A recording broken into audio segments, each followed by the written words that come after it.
hello' everyone মই ৰাইহানা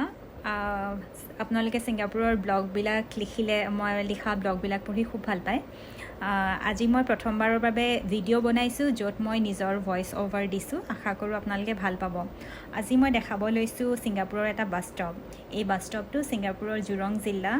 প্ৰিচাইজলি ক'বলৈ গ'লে জুৰং ৱেষ্টত অৱস্থিত বাছ ষ্টপটোৰ নাম পায়নিয়াৰ বাছ ষ্টপ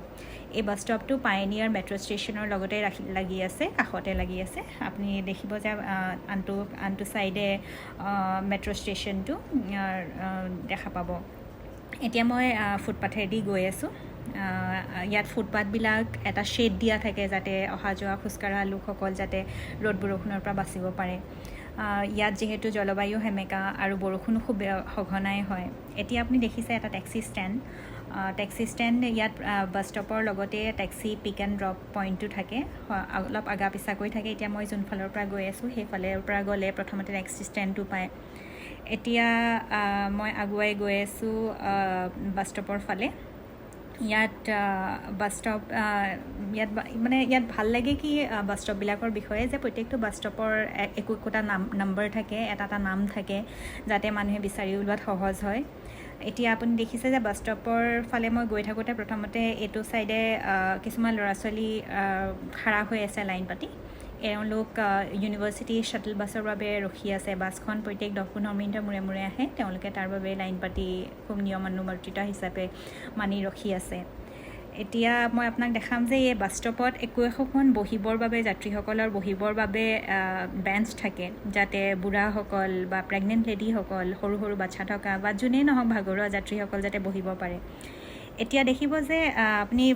বাছ ষ্টপত এখন ডিছপ্লে বৰ্ড থাকে আৰু এই ডিছপ্লে বৰ্ডত প্ৰত্যেকখন বাছৰ ৰুটটো লিখা থাকে কোনফালে গ'লে কেনেকৈ কোনফালে যাব লাগিব বা সেই বাছখনৰ কমপ্লিট ৰুটটো দিয়া থাকে যাতে অচিনাকি লোকৰ বা কাৰোবাৰ কনফিউজন হ'লে সদায় আমি থকা লোকসকলৰো কেতিয়াবা কনফিউজন হয় কোনখন বাছ ল'ব লাগে কোনটো নাম্বাৰৰ বাছ ল'লে বা কোনফালে গ'লে আমি সোনকালে পাম নিজৰ গন্তব্যস্থান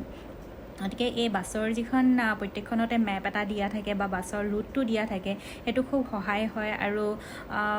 নিজৰ মানুহখিনিৰ কাৰণেতো সহায় হয় বিশেষকৈ মই ভাবোঁ যে ছিংগাপুৰ যিহেতু টুৰিষ্টসকলৰ বাবে খুব ফ্ৰেণ্ডলি হয় টুৰিষ্ট ফ্ৰেণ্ডলি দেশ হয় ইয়াত মানে এনেকুৱা এখন ডিছপ্লে বৰ্ড বাছৰ ৰুটটো দিয়া থাকিলে খুব সুবিধা হয় এতিয়া মই আপোনাক দেখাব লৈছোঁ যে বাছ ষ্টপৰ নাম্বাৰটো এইটো বাছ ষ্টপৰ এইটো নাম্বাৰ আৰু ইয়াত এই 179 192 এই বাছবিলাক ৰখে যেনেকৈ আমাৰ গুৱাহাটীত 36 নম্বৰ বা 37 38 সেইবিলাক বাছ নাম্বাৰ থাকে ইয়াত তেনেকৈ 179 241 বাছবিলাক ৰখে আৰু এতিয়া এইবিলাক লোকসকল গৈ আছে হেৰিৰ ফালে মেট্ৰ' ষ্টেচনৰ ফালে মেট্ৰ' ষ্টেচনটো কাষতেই লাগি আছে ইয়াত আটাইতকৈ মোৰ ভাল এই ভিডিঅ'টো এইকাৰণেই বনালোঁ কিয়নো যেতিয়া গুৱাহাটীত মই যোৱা বছৰ প্ৰায় 4-5 মাহমান আছিলোঁ তেতিয়া বাছ ষ্টপবিলাকৰ সাধাৰণতে দেখোঁ যে একো নাম্বাৰ দিয়া নাথাকে বা বাছ ষ্টপবিলাকত ৰুটটো কোনফালে কোনখন বাছ নাথাকে যদিও মই গুৱাহাটীত বহুত দিনৰ মূৰত গৈছোঁ গুৱাহাটী খুব সঘনাই সলনিও হৈছে মই অসমৰ হৈও মানে মোৰ গুৱাহাটীত দিগদাৰ হৈছে বাছ ষ্টপবিলাকৰ নাম নাথাকে বা কোনখন বাছ কোনফালে যাব নাজানো বা বাছ ষ্টপবিলাকত সাধাৰণতে খানাৰপাৰাৰ পৰা এইফালে যাব বোলে জালুকবাৰী যাব কিন্তু কোনখন ঠাই কোনটো ৰুটটো লিখা নাথাকে বা মাজৰ 2-এখন ঠাই দিয়া থাকে কিন্তু সেইটো ধৰিবলৈ দিগদাৰ হয় সেইকাৰণে মোৰ ইয়াত যে এই বাছবিলাকৰ এটা নাম্বাৰ আৰু বাছবিলাকক গুগল কৰিলেও আমুক 179 বাছৰ কোনটো ৰুট কোনফালে যাব সেইটো মানে গুগল কৰিলেও বাছ ৰুটবিলাকৰ কমপ্লিট ৰুটটো অনলাইন পোৱা যায় কেতিয়াবা মই ভাবোঁ এইবিলাক সুবিধা আমাৰ অসমৰ ফালে বিশেষকৈ মহানগৰী গুৱাহাটীত কিয় দিব পৰা নাযায় য'ত নেকি প্ৰত্যেকটো বাছ ষ্টপৰ এটা নামাকৰণ কৰা থাকে বাছ ৰুটটো দিয়া থাকে বা অনলাইন সকলোবিলাক ইনফৰমেশ্যন এভেইলেবল থাকে